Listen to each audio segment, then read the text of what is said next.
લેહ લદ્દાખમાં જે આખી સરકાર દ્વારા અશાંતિ ઊભી કરી છે અને ત્યાં 2019માં 370ની કલમ હટાવીને જે લેહ લદ્દાખના લોકો છે 90% આદિવાસી લોકો છે એમને ભાજપની સરકારે એમના મેનિફેસ્ટોમાં કીધું હતું કે અમે જો આ સરકાર બદલાશે તો અમે 6 શેડ્યુલ લાગુ પાડીશું, પણ 2019 ક્યાં ગઈ ને અત્યારે આ 2025નું સાલ ચાલે છે.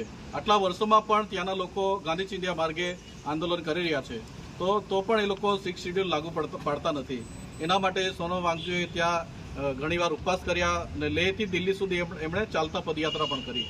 તો આટલું બધું આંદોલન કરવા છતાં અને વાયદા કરવા છતાં સરકારે 6 શેડ્યુલ લાગુ નથી પાડ્યું. એના માટે જે આંદોલન થયું એમાં સોનમ વાંગચુને ખોટી રીતના એનએસએ લગાવીને એમને જેલમાં પૂર્યા છે.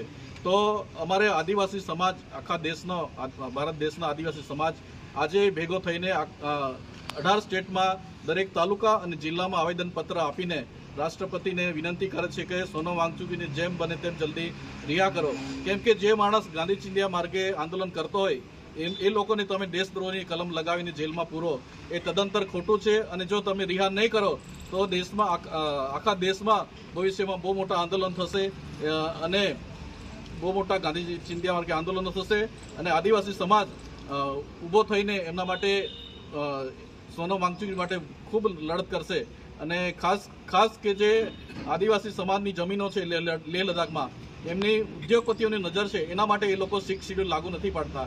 એટલે અમારે સરકારને એટલી જ વિનંતી છે કે તમે જે મેનિફેસ્ટોમાં જાહેર કર્યું છે એ લાગુ પાડો અને લેહ લદ્દાખના લોકોની માંગણી પૂરી કરો.